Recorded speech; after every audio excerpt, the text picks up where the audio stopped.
Well, we're going to talk about how black voting, why things are going bad in black neighborhoods, especially in the South, in Tennessee. You have in Memphis, they trying to build a jail in a black neighborhood. All the years I've been knowing jails are usually like in a county, in a rural area, or they're in downtown. But in Tennessee, in Memphis, they're trying to build a black jail. Yeah, I can say a black jail in a black neighborhood. And they got AI, and you hear so many leaders and stuff that talks about all these activists and pro-activists that sit here and say, you know what, the black community is going down. They don't put no money in it. They don't do this. They don't help the black community. That is right. See, I'm going to tell you why they doing what they doing. You know, back in the day, I'm reminded of these 3 young men, and 2 of them was white and 1 was black. The 2 came from New York, and 1 came from Mississippi. I'm sure you heard of it, but you know, you just didn't know the outcome of these three people. See, it was the Freedom Riders, and they was going around and they was trying to get black folks to vote, because you know, black folks say, well, you know what, it ain't nothing in voting. There's nothing in voting. But that's not true. That's not true. See, voting, that one vote, one man or one person, that has some power to it. Must have been. Because back then they were fighting for it. And they came down here to register to vote. And this was back then when churches was part of the civil rights movement. And they went down here, they went down to Mississippi, and they went to vote, try to get people signed up for vote. And see, them angry white folks didn't like that. Them racist folks didn't like that. You know, the things that they doing now. They didn't like it. No. They was mad, and how dare it? Because see, you know, they were voting for a change. They was voting for empowerment. They were voting for their rights. Oh yeah, they were voting. They was trying to get it out. So one night after this meeting, them 3 young boys, them young men, they went and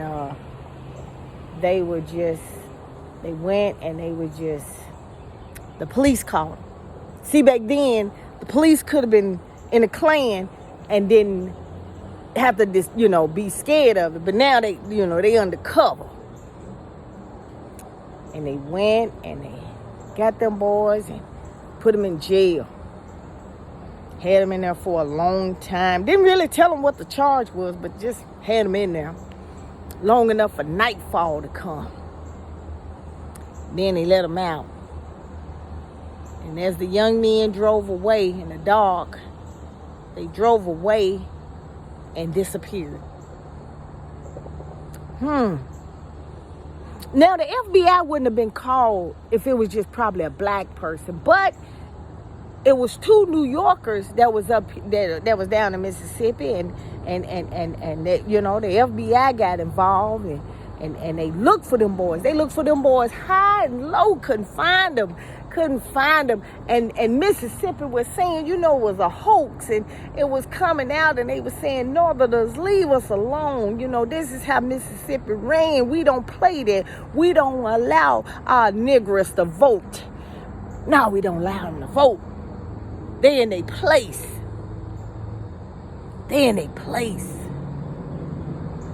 Look high and low for them boys. In rivers, and open fields, and business, and abandoned houses. Still couldn't find them 3 boys. Where them 3 boys at? They must have been playing a joke on them. That's what they were saying. Till one day somebody gave the FBI a tip. They led them to some private land. And they led them to a private land. And there they found the 3 boys. One of them was bulldozed. That was the black one. They was just in their 20s, you know. But back then, men in their 20s was mature. Most of them knew what they wanted to do and how they wanted to do it. But they did a cause. And they were murdered.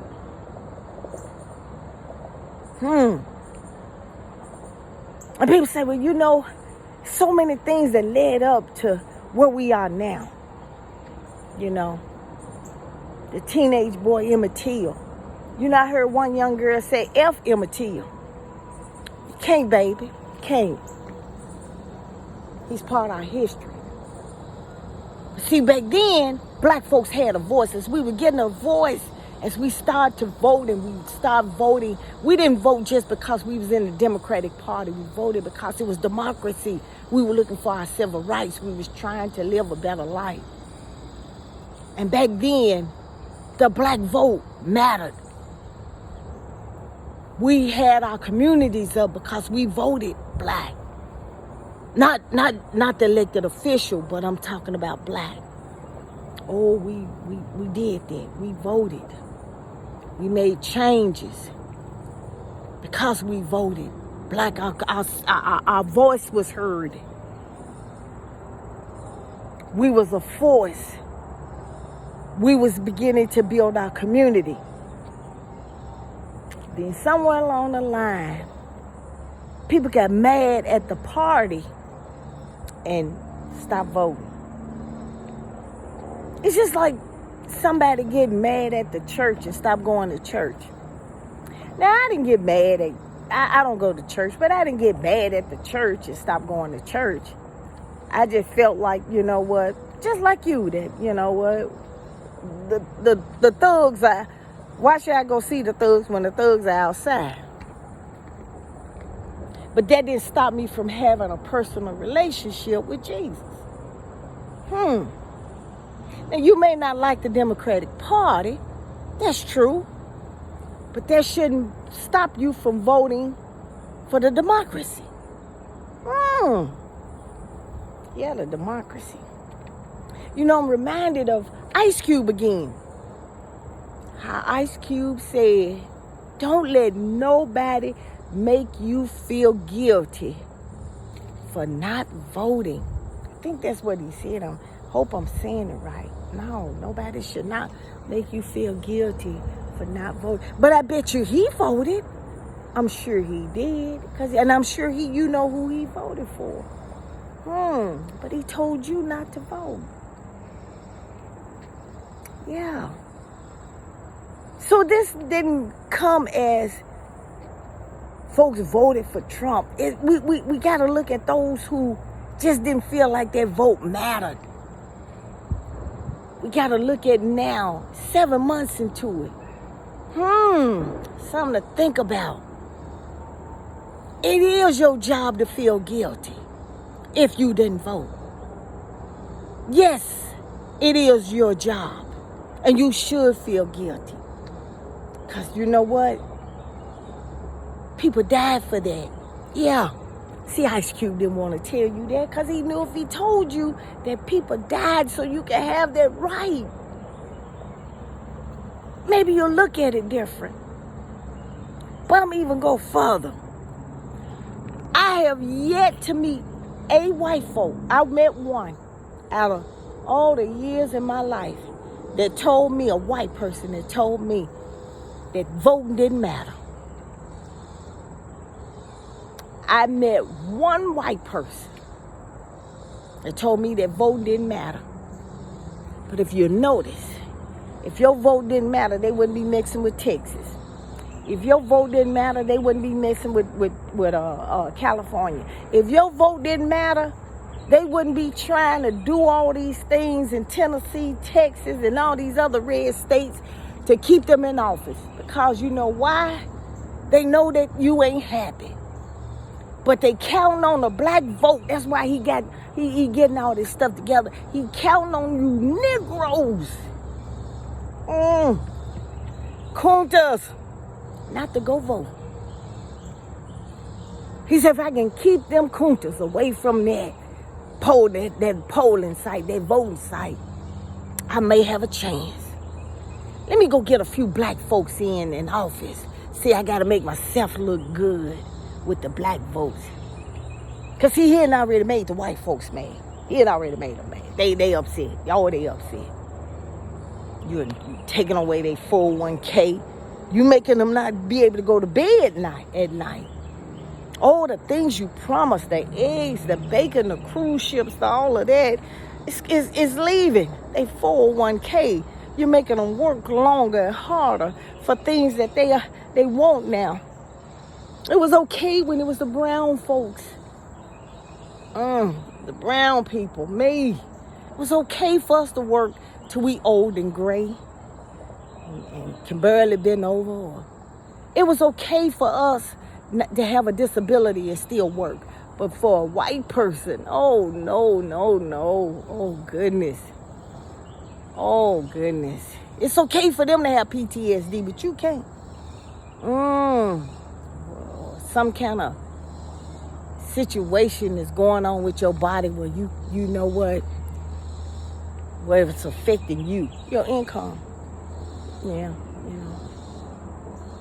Yeah. That voting, that one level, it affects everything. I remember one day I was so sick. Oh my goodness, man. Being a diabetic, you have your good and bad days. And I remember one day I woke up, I was nauseated. That's common with me. I was so nauseated, just getting up. It just did something to me. I was so sick that I couldn't hold nothing on my stomach. It just, oh Lord, I just want to lay down and go to sleep. I just want to sleep it off. But that day was election day. And I made it my business. I didn't eat. I said, no, ate me some crackers. I settled my stomach long enough for me to drive where I need to.